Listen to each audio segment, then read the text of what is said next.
Hey everybody, welcome to our webinar. I'm Lisa and I'm one of the admins of our group, and just wanted to get started today with a few announcements that we have. For those of you that were with us last week, or last time that we did a webinar, was it last week, Marcus, that we did that? Yeah. Okay, yes, everyone's like, yes, I'm still on vacation, so my mind is like, just so everyone knows, on Saturday I thought it was Sunday all day long, and then on Sunday I couldn't understand why it didn't feel like Sunday because I'd already done Sunday the day before. Anyway, all right, there are a few things that we just wanted to talk about, just house cleaning really quick. I'm noticing that we're getting, probably speaking to the choir here with the people that are on the webinar, but if you're posting something on a topic, if you repost it, and repost it, we're just going to take it down because we can't have the clutter. There's so many other people that have things that they need to say also. And also, please remember to use the search icon in the top, and look at your topic first before you post, because there's so many great conversations that have happened, and that a lot of your questions will probably be answered on that. And so that's one of the things that we wanted to talk about. We are going to be doing a 3-day webinar when we launch the website. When we launch the website, and it's going to be 3 days. It's going to be part of the VIP program that we're going to be rolling out. There will be a small fee for that, but we will put everything out there for you guys and get it all announced soon. We also have a email sign up for those of you who would like to get an email reminders about things that are going on and that are coming up on the group. I will have Marcus put the link in the chat to let you guys be able to do that if any of you still want to sign up for that. Let's see. We have a special person on here. Some of you guys have met him.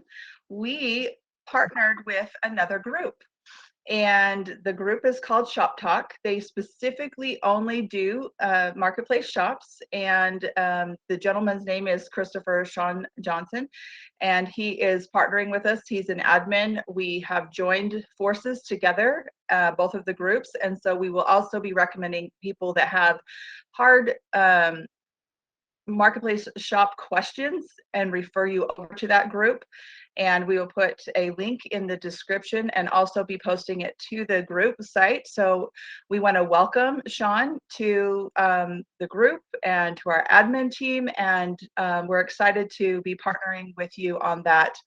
Are you there, Sean? You might have to unmute yourself.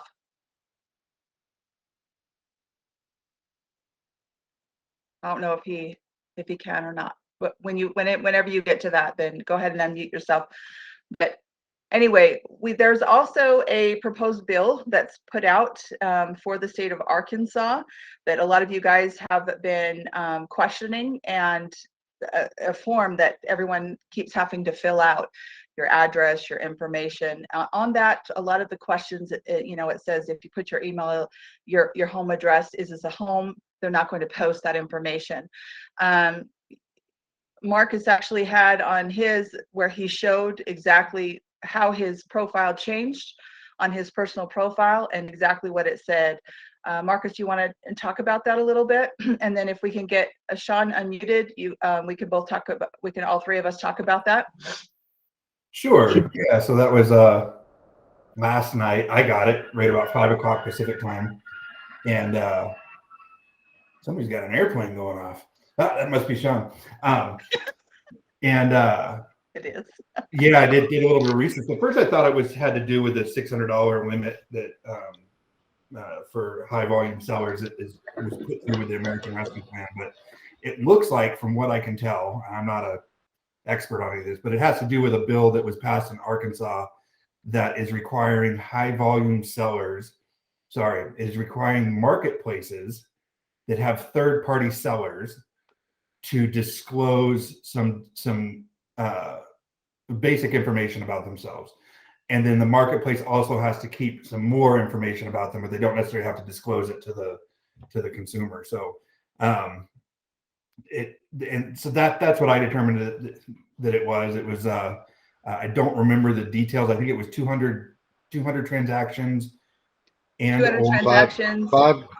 and $5,000 gross in a year and Yeah. 200 transactions. Yeah, so it's not very high to be considered a high volume seller.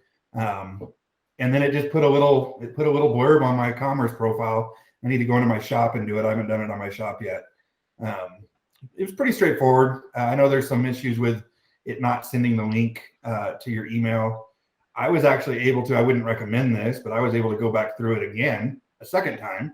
I went to the notification again and updated the email because I wanted, first I thought I needed to use the email that I have associated with my account, but then I read something else and I wanted to use a different email. And so I went back through and did it again and it updated. It's really not a big deal. But it does have to do with I forget the name of it now. I should have had it pulled up, but it's basically a consumer protection bill that was passed in Arkansas. Sean, do you have any more info on it?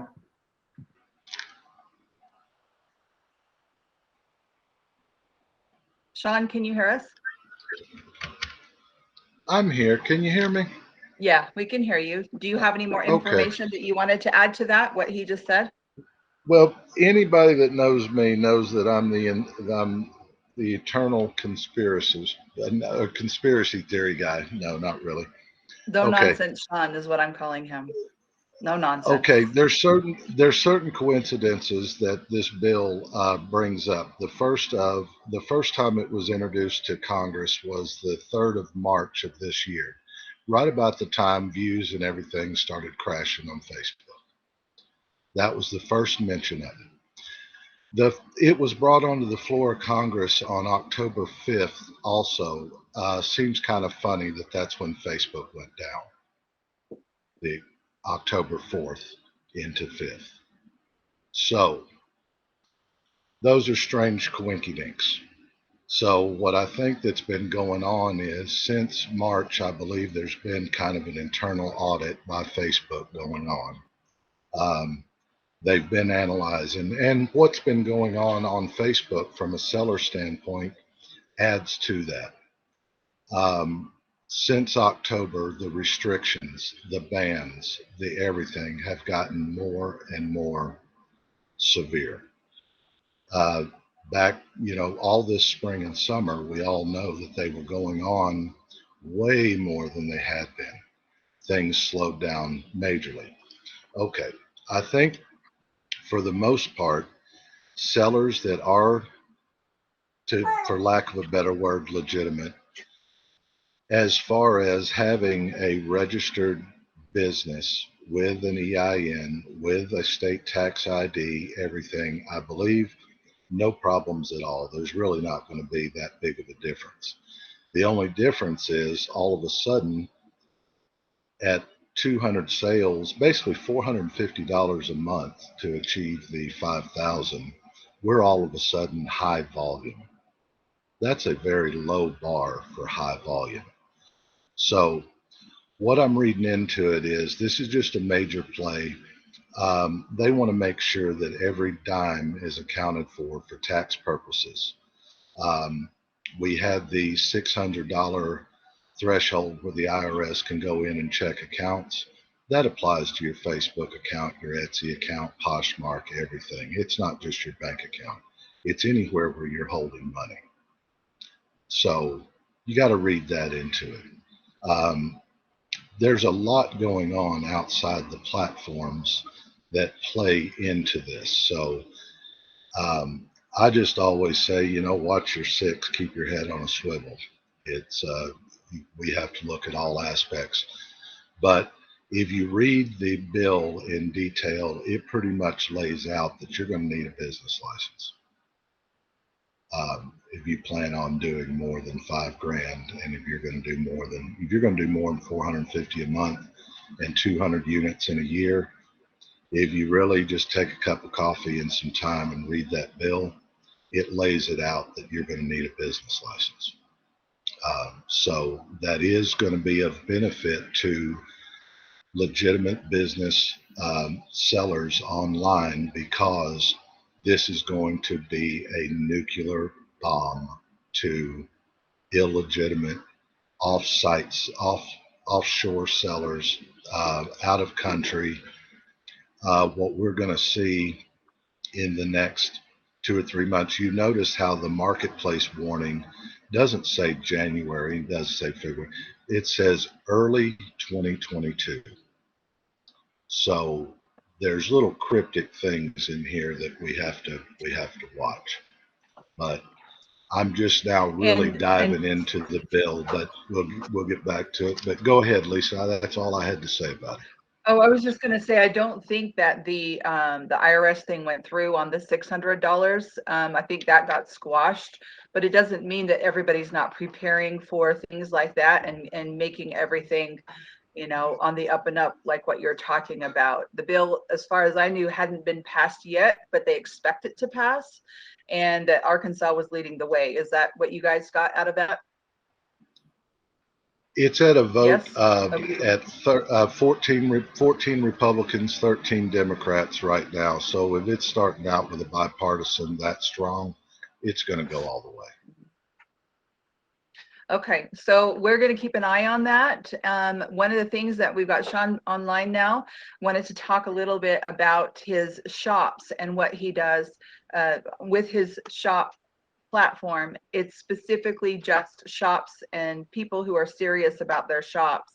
And I know we'd already talked about that, but he also made a post for people who are, you know, doing vintage, because he specializes in vintage, as you can see on his logo that he has for his Facebook thing. He has made it available for those that sell vintage only to come and post on his platform. He already has 19,000 people on his platform. So you want to talk about that really quick, Sean? I had to unmute myself. Excuse me. What I basically did was I know that there's a lot of people out there that are struggling, that are in my niche market of vintage and one-off stuff. And it really is a hard spot to really forge a following because there's so many on the platform. So what I did was I started a group that's connected to my page. I post a lot on my page. It's a very active page. So I thought by having the group there and allowing people to post the links to whether it be their Etsy listing or their Poshmark or, just wherever they have a listing, just to be able to post the link there. And I plan on driving my followers down there to it, just to, from the perspective of, instead of just telling people, you need to do this, you need to do that, I thought it might be better to kind of open up what I've built and give them an opportunity to create their own followers, to create their own, and be able to see what an active page is, what an active page does, and what it's capable of doing. And by them being in the group, they're going to see the activity that I do, and we'll be able to see the traffic on the group, as well as, whenever people are like, I'm not selling anything, well, they've got a few listings over there in mind. Not that I know everything, but, as a community, we can kind of take a look. And, I was joking with Lisa that my mother calls me and says, hey, I'm looking at this listing and picture number 3 really needs to be your lead in. Don't know how you messed that up, but, and she's always right. I need to correct myself there. But just right. Facebook is all about community. Facebook being about community and engagement, what I'm noticing is I did that stupid meme. It hit 23,000 on the reach. It got 4,000 engagements. I made sales. Facebook rewards engagement. I'm still playing with this, but the more you embed yourself in the community, the more people follow you, the more things that you put out there, your sales go up. And then I do things like backing off and not doing a thing, don't make any sales. So I want to try to be able to help people see what they can do. Don't build an island of just you. You have to involve, and that means even your competitors. Don't be afraid of them. You have to engage yourself. You've got to put yourself in the fight. So I want to really, try to help people in that manner is what I'm doing. That's really good. Thank you. We want to open everything up to questions, and between the three of us, we'll do everything we can to be able to answer your questions. So if you do have a question, please use the raise your hand button. It's located on your screen somewhere, but if you click raise your hand, then we'll get notified and we can go ahead and answer your questions. Does anybody have any questions for us?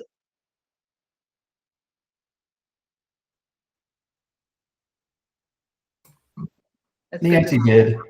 Nancy, oh yeah, okay. Well, let me preface Nancy, because Nancy had a situation a while back ago. Thank you for reminding me, Marcus. Nancy had a situation a while back ago, and she had an item that the person wanted her to deliver, and she went ahead and did it out of the kindness of her heart. Nancy, if you can unmute yourself, you can finish telling, and then you can ask your question of exactly how that, Hi, thank you. I had a Nikon camera and it was vintage, and a gentleman was interested in it, and I had it set up for local pickup. Well, he was unable to pick it up. He was also did not have the cash for another week. And I said that I would be willing to wait. I was new at this. This was back in March last year. I said I'd be willing to wait, and I would be willing to either meet him halfway or come into the town where he was, which was like 35 miles away. Well, we went back and forth, and I just had a bad feeling about the whole thing. And what ended up happening was a neighbor wanted it. I sold it to the neighbor. I wrote to the guy. I told him how sorry I was, but it was a next door neighbor, and he gave me a very bad review. I thought, well, you didn't even buy it. So I just wondered how you can, I didn't realize it until many months later that he gave me a bad review. So anyway, it's just a mar on my record, and I just wondered if it's too late to do anything about it or just let it go. It's not. Go ahead, Marcus. You want to tell her how to fix it? I mean, you can. Yeah, go ahead. I don't know if I know the answer to that. Oh, okay. You can go in on the review and you can respond to it and let him know that you didn't even sell the item to him, and that he never showed up when you did try to meet with him. And then you can send in a review to Facebook to ask them to take the review down. At the end of the day, it's just one review out of many. And Right. So I wouldn't put a ton of worry into it, because it's just one out of many. And if you put an answer in there and say this isn't even they have what is it called, where they say they can say for sure, like, this person actually purchased from you. Verified purchaser. Verified review. Okay, sorry, my mind went blank. And if it's not even a verified review, which obviously it's not, I don't see why they wouldn't take it down. I can't tell you that they will for sure, but I would go in and respond and then report it and ask them to take it off. Great. And then to add a little bit to that, thank you. I don't know why I didn't think of that. Mostly because there's been a lot of chatter about the reviews not working properly. So I think it's a known bug that some folks can still see them. It depends on how you rotate your phone and desktop versus mobile. So I definitely would say it's a good, go in there and give. I have several negative reviews, and some of them are not even from. I have one on my shop that's like not even. Didn't buy it. Didn't even. It just had to do with the product. She didn't like the product. She said it. I won't go into it. It wasn't very nice, but. Don't spin your wheels too hard on it, because there has been issues technically with the review system as well. So Agreed. And then to add to it on a mindset type thing, don't spin your wheels on it too much. And this not just for you, Nancy, but for everybody. It's it's really hard to not take it personal because it hits you right in that, I put so much, I did this, I did that, I think at the end of the day, not too many people. I have, like I said, I have a 4.4. It's not great. I'm working on building it up, and but I still get sales, and the review process just in general on e-com these days. I feel most consumers are trained to look for the specific reviews, the ones that have specifics that you can tell who that it was a real transaction.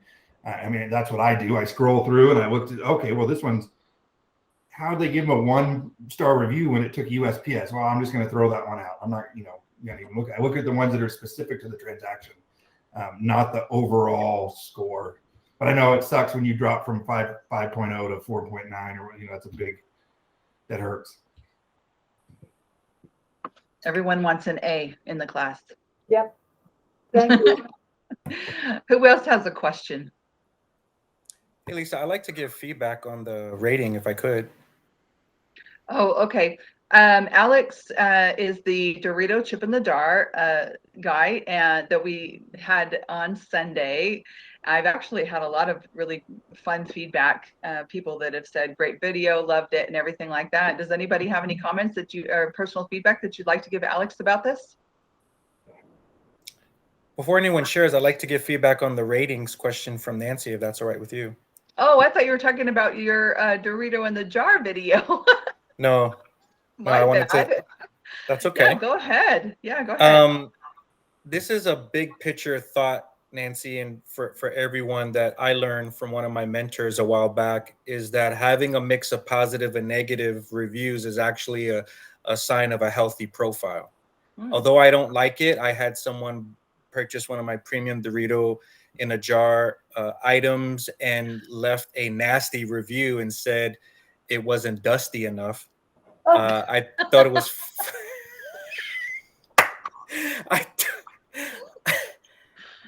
my logical side, my left brain side, what is this guy talking about? Like, you put that much energy in to give me a sour review?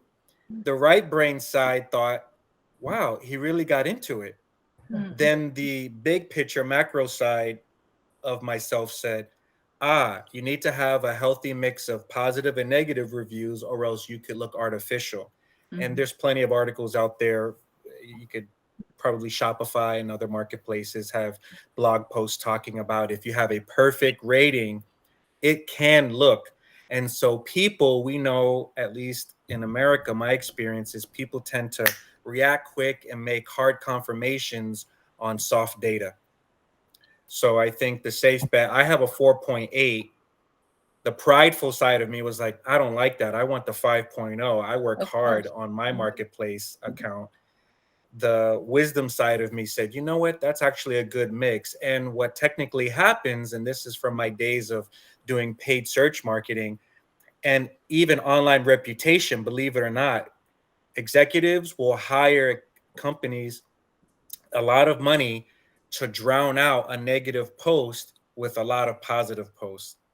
Well, the healthy side of it as positive and negative is actually good. And that's what I wanted to share with you, Nancy. Hopefully that helps. That's awesome. That is awesome. Go ahead, Sean. This is for Alex. Do we have any expansion coming up on the Dorito in the jar? Maybe some ranch or the classic taco flavor? Do you have anything loaded up for a little? I mean, I personally think it's time to scale. It could benefit you a lot. Thank you for asking the question. I receive your input. I do have plans to scale. I'm going to be expanding the Dorito in the Jar universe.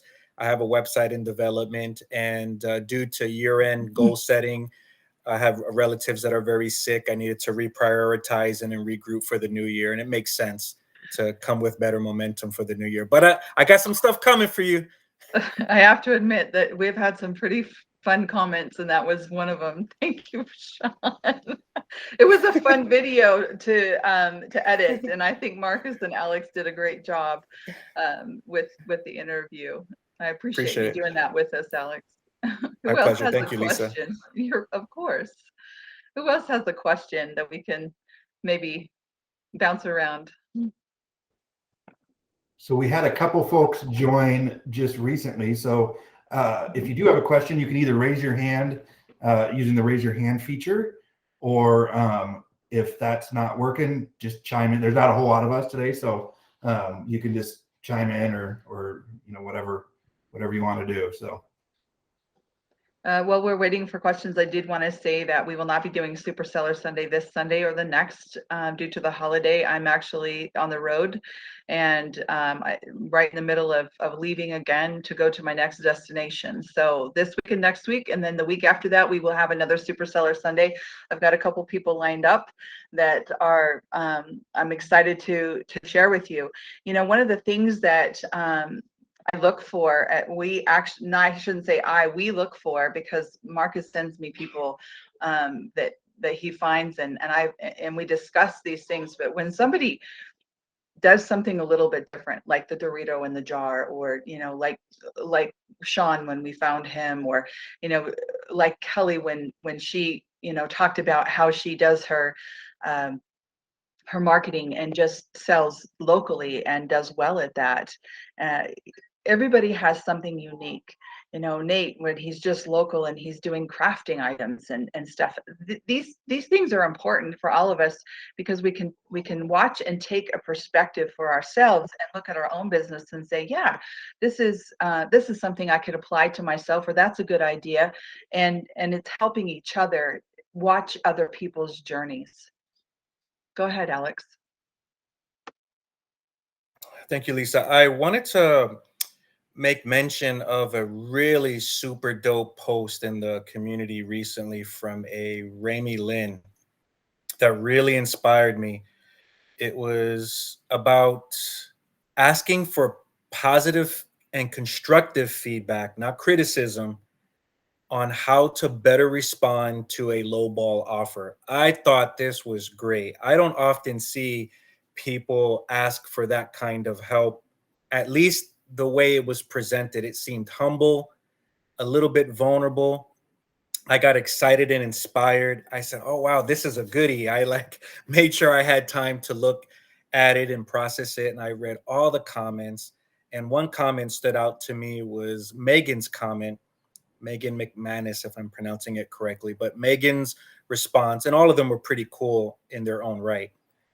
Megan's response was 3 options on possible comebacks that acknowledged the prospect, validated the prospect, and put some healthy boundaries to the prospect's question.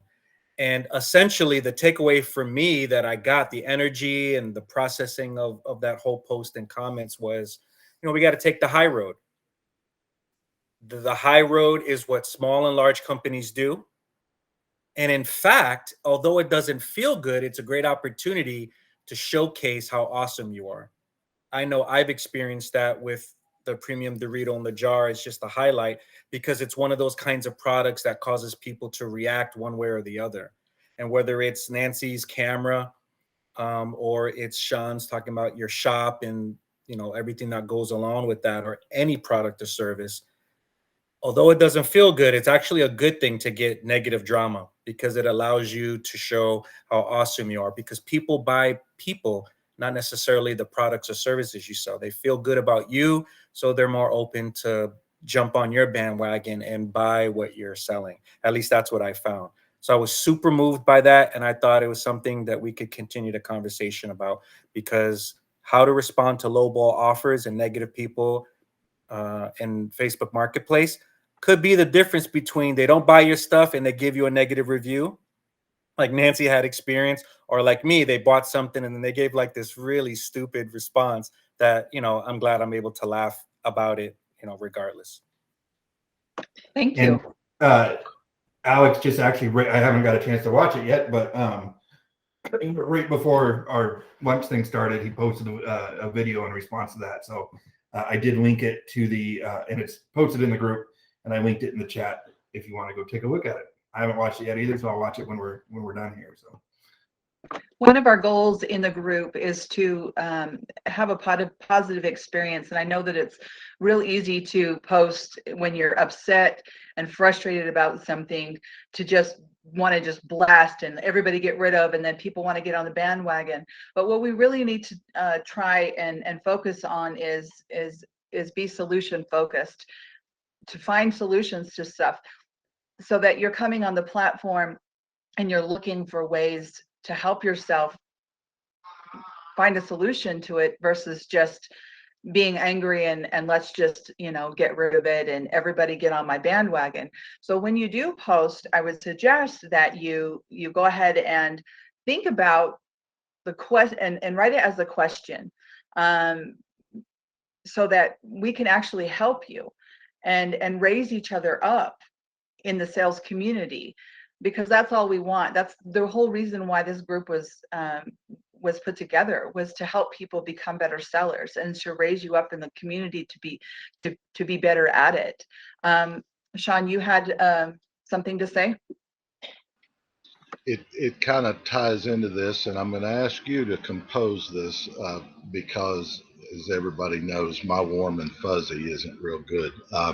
You want me to compose something? Yes, this is a post.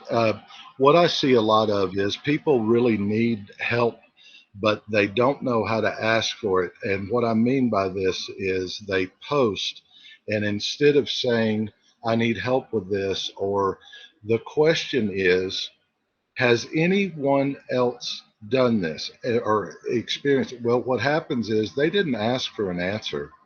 They asked for everybody to jump on and tell their nightmare story. That's why nobody ever comes up with a solution in the comments, is because a question Right. was never asked about a solution. So Right. if you could put together a little post, Lisa, that just kind of, hey, if you're asking a question, ask a question. Don't just ask, you know, tell me your nightmare story about it. And maybe we can have a group that gets to answers a little faster than the round robin discussion that we seem to have in the comments. Right. And let's not That oh, go ahead. Sorry, I didn't mean to cut you off. that was it. You didn't cut me off. Okay, well, so let's not forget to use the search button in the corner to look for some solutions. But if you feel like you want to post on it, then please go ahead. For example, when we're talking about the form that needs to be filled in on the bill that they're trying to pass right now, we had probably 15 separate posts of people asking, has anybody had this? Is this going on? I'm nervous about this. It was the same exact post. And so what we had to do, again, like last week with the glitch, was push it all up and reduce all the posts, because there's other people that have things that they need to talk about also on the platform, not just that one thing. And if everybody's posting about that one thing, it drowns out what other people might need. Go ahead, Marcus. Marcus. There, got to get my mouse to work. Oh, okay. Move, mouse. Yeah, I was looking to kind of shift topics a little bit. So, Okay. if there's anything else on that? No. So this is mostly to Nancy, Marilyn, and Alex. Nate and Kelly, we all chat on the background. So, and also for folks that are going to listen to this afterwards, to chime up with get in contact with us. So we're looking to do this group, like we said last week, is not. I mean, obviously we benefit a lot from it because we get to hear everybody's experiences and get to hear everybody's solutions. But it really is for the members, and so we're just looking for wanted to throw it out there. Nobody needs to answer right now. Nancy and Marilyn, if you want to, that would be great. What would you like to see in the coming year? What is something or a combination of things or anything that you would like to see the group be able to do for the member base? So we're going to probably pass 8,000 members here mid next week, if not sooner. That is a wealth of experience. That's we have, anytime there's a group, it's not always 8,000 members are active. it's 75% or so are active.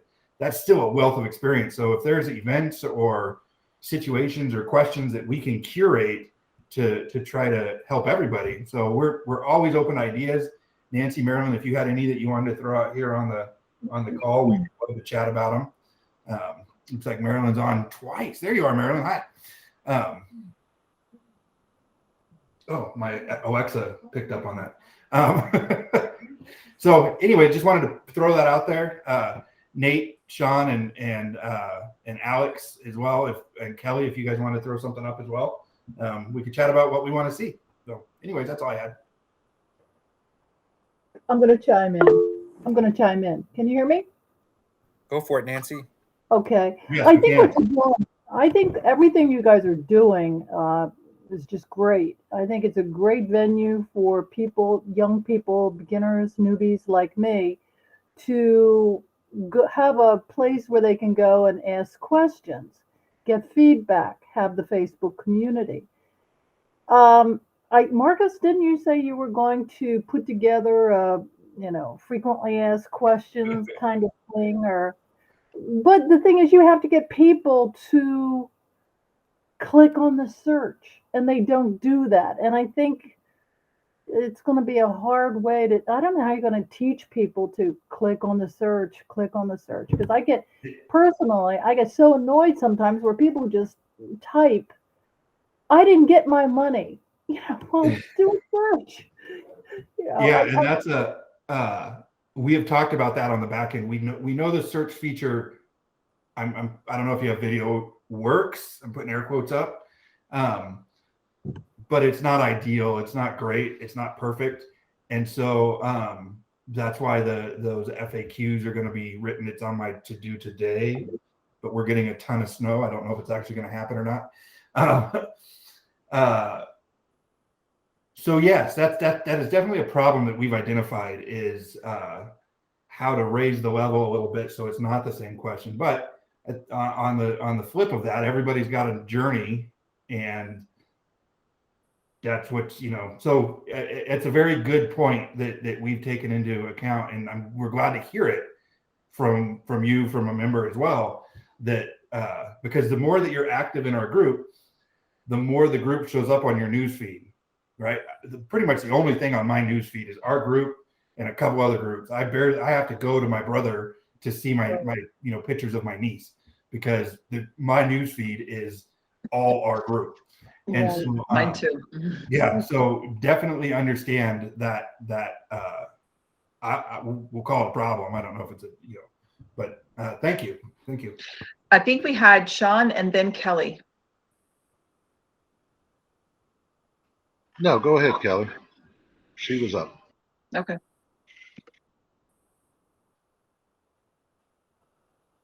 She doesn't know how to turn off the mute, so she can't get it to turn off. Okay. I got it. Now there you go. I don't know why it was working. How did I do my lip reading?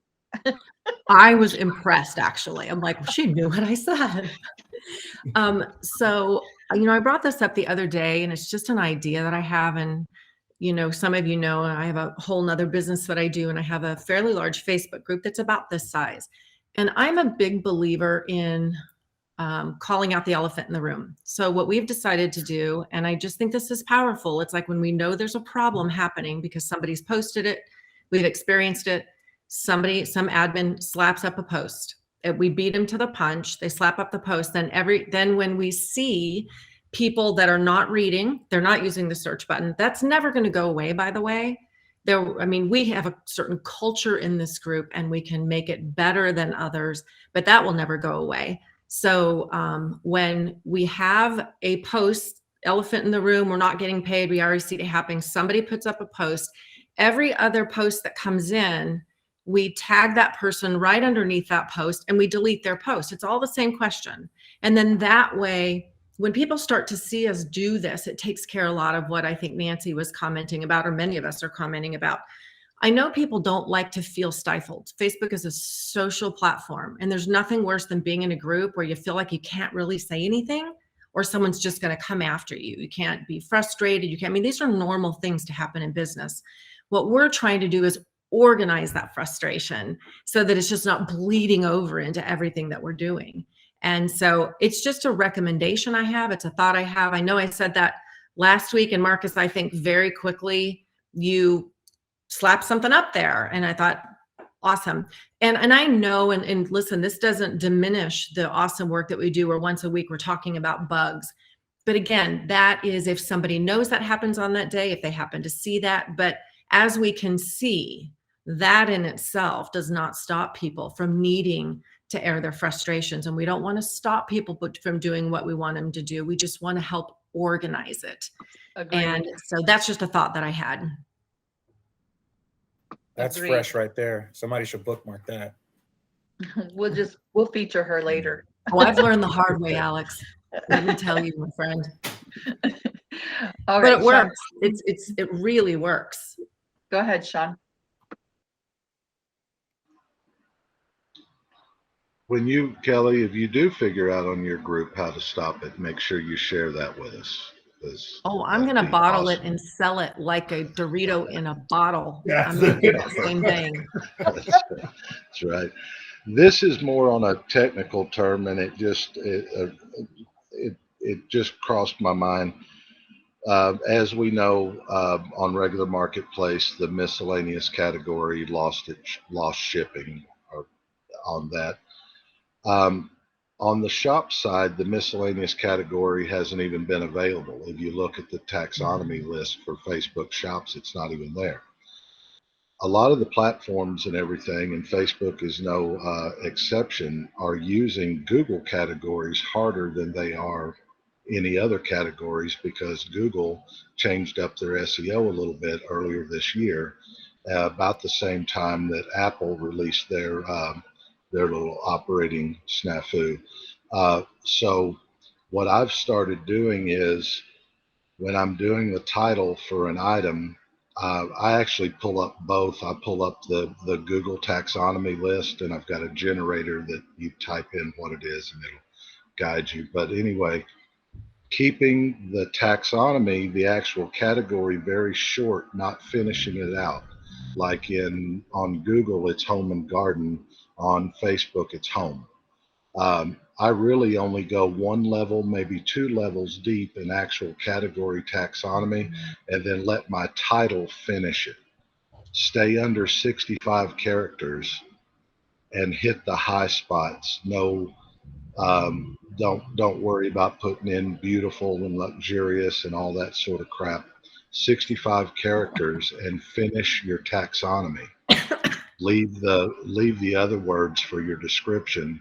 And what I've noticed by doing that is the actual views of my items in my shop and everything have improved greatly. I don't really mess around with regular marketplace. It just earlier this year, I just decided to kind of go all in on the shops and run it as far as I could. But I am noticing when it comes to taxonomy and the titles, that the shorter I keep that, and it seems like the magic number is 65 characters, and basically complete the category without it looking like a jumbled mess, and things seem to be improving. Also, manually entering things is outperforming data feeds by leaps and bounds. I manually entered 7 items into my shop instead of using my XML feed, and all 7 sold. So I did it again with 5, and all 5 sold before anything fed by a data feed did. So Sean's doing a lot of testing to see what works and what doesn't work, and I'm totally impressed by what he's done. Go ahead, and then Marcus has something to say. I didn't mean to interrupt you. I'm super good at it, though. You know that. That's all I was going to say. Miscellaneous, I don't think is the only category that's going to fall. I think there's going to be more.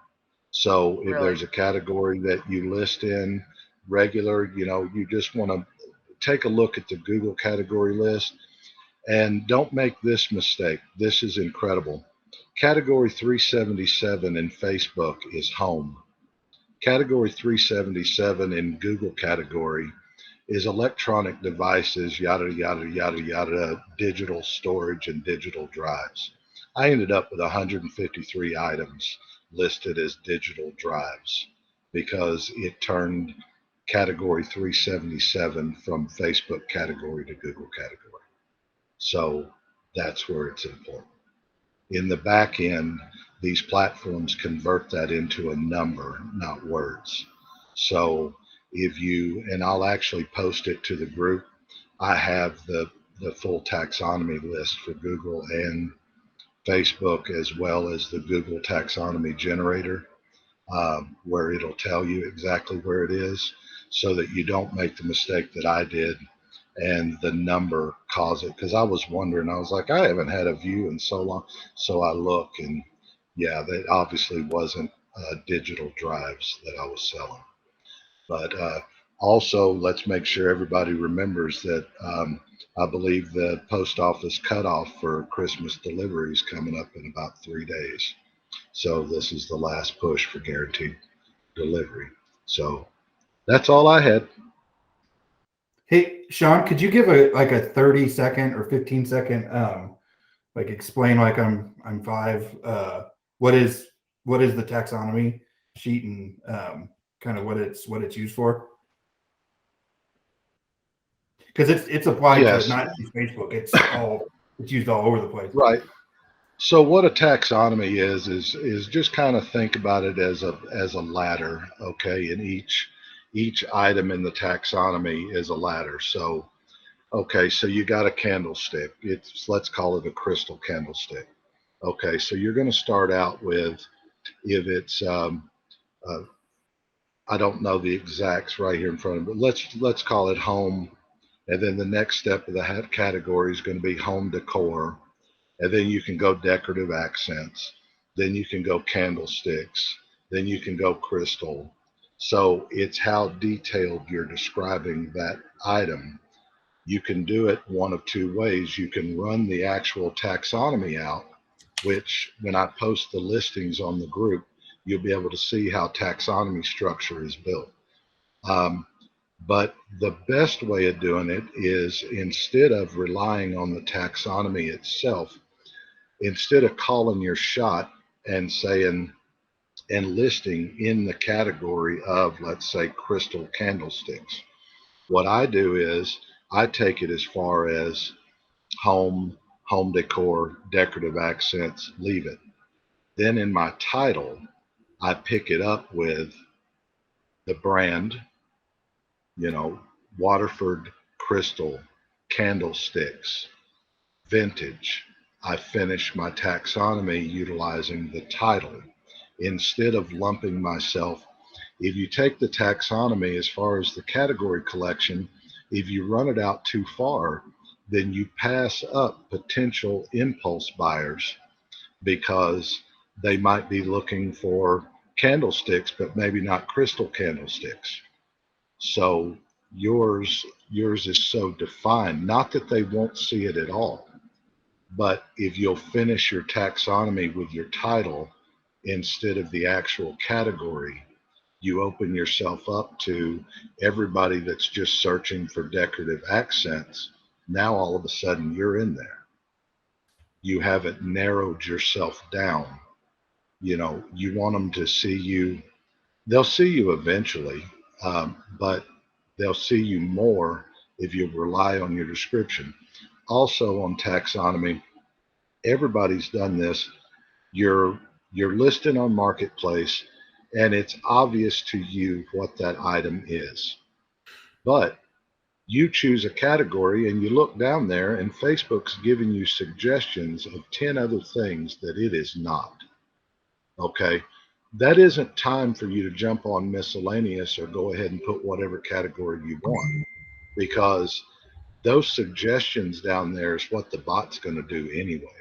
So it's futile to even try to do anything. So what I do is I take a step back and I say, okay, what is the bot seeing that I'm not? So I look at my picture.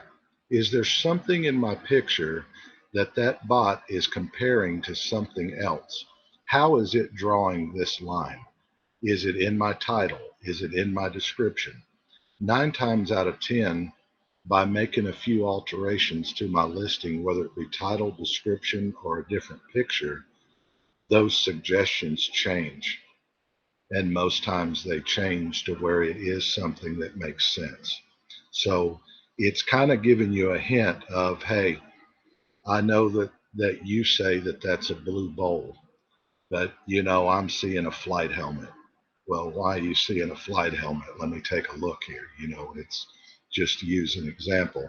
So that's why a lot of people are like, I pull up my listing and Google or Facebook's got it in this category. And every time I change it, it puts it back in that category. It's because that's what it thinks it is.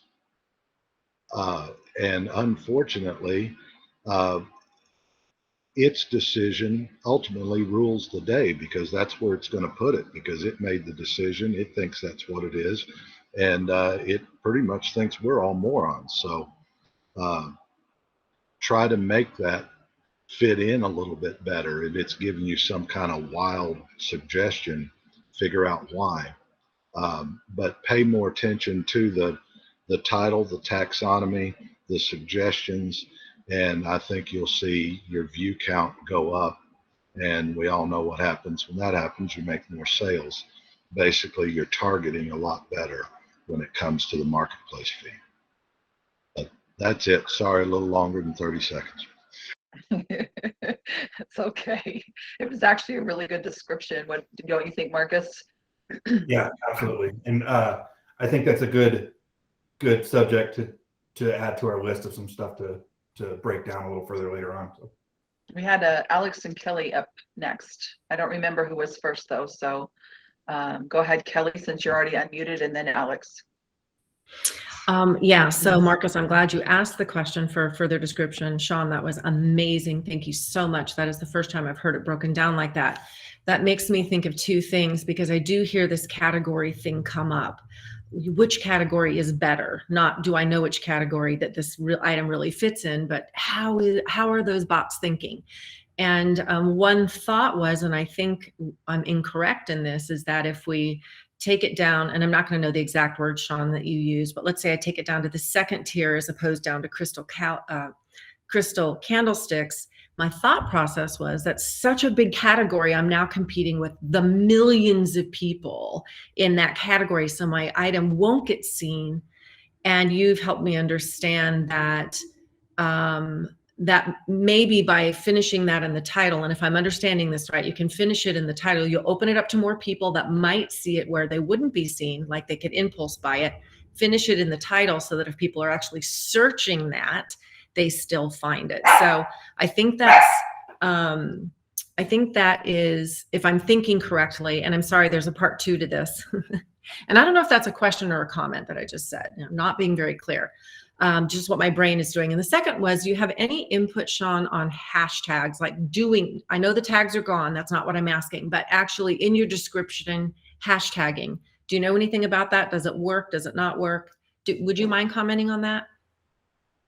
There, you will find just as many people that say they're worthless as you find people that say they work. That's why I'm asking you. Yeah. I've tried it with hashtags, without hashtags, everything. And to be honest, neither one has really risen to the top for me to say, is that what worked? I don't know. I think that it's more ingrained in Instagram. You need it in Instagram, but I really don't think, as far as hashtags on Facebook, it matters all that much. But there are people that swear by it. I'm not one that does. I think it's at the end of the day, if it makes you feel better putting them on there and you think it works for you, then it works for you. But I personally didn't get any real hard data to show either way on it. Well, I appreciate that. And that's the hard data question I was asking about. I do know, because I've tested it myself, where I've gone in and searched my own items. So what I have found that has worked for me is thinking, I sell vintage too, but certain vintage items are really appealing to that Instagram group, and then some are appealing to my grandmother who barely can get on Facebook, right? And so what I do is use different tags. I'm looking at who's my buyer for this item and try to use their language in my tags, because when I go back and I search those things, like 70s, for example, is really hot with the Instagrammers, my listing will come up. So in that regard, I have seen it work, but I was wondering if there was any hard data on that. So thank you, Sean. You're more than welcome. Keepy, if you do, if you're using hashtags and you see, like a really hard, it's really improving, let us all know. It's, Yeah, will do. but I haven't had enough results with them. Thank you, everybody. Alex, you have something that you want to ask or say, and then we have to wrap this up so we can stay on time. Go ahead, Alex. Sure. Thanks, Lisa. I'll be brief. I was responding to Marcus's prompt on ideas for topics. Perfect. I'll give my macro quick bullet point strategy on this from past experience. It takes about several months to over a year to build and nurture culture. And I've done it a few times and found the pros and cons of how to navigate that with people groups, whether it's online, offline, or hybrid.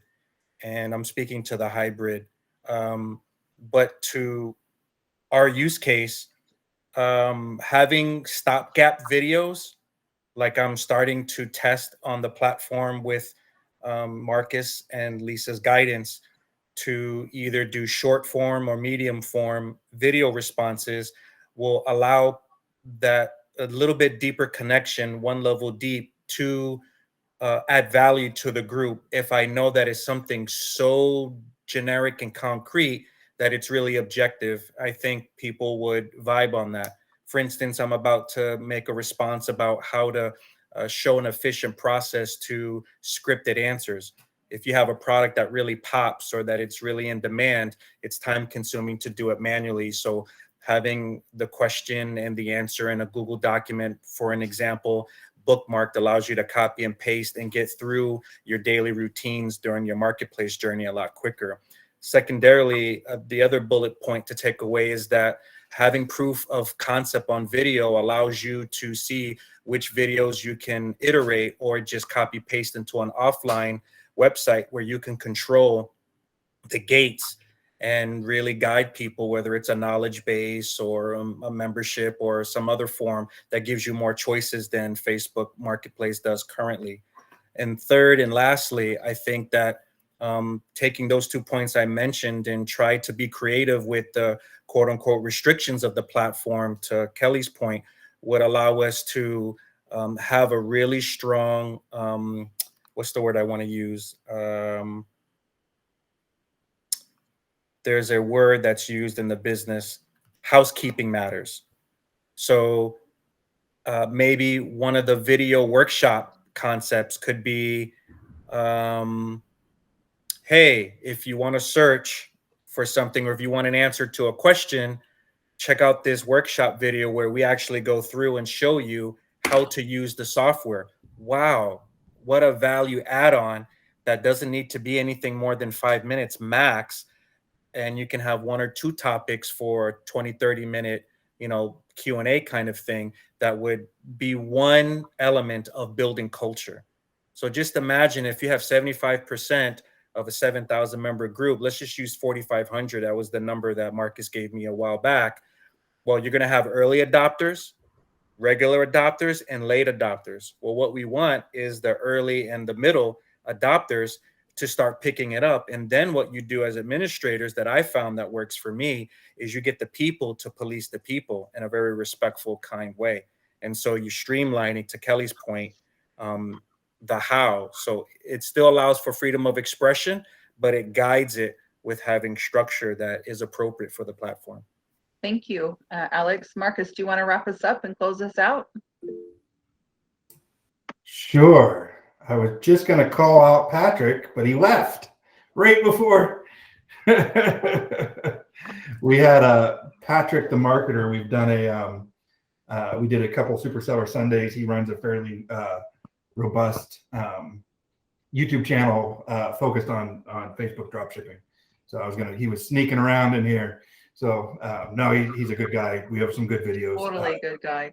Yeah, yeah. Thank you everybody for showing up. We're gonna keep doing it. These are a little bit of some working out the kinks here in December, but I am fairly certain, based on what we've talked about, we're gonna keep doing these. Probably gonna shoot for every week going forward in the new year. So really appreciate everybody coming on. Thanks for spending your lunch with us. Thank you, everybody.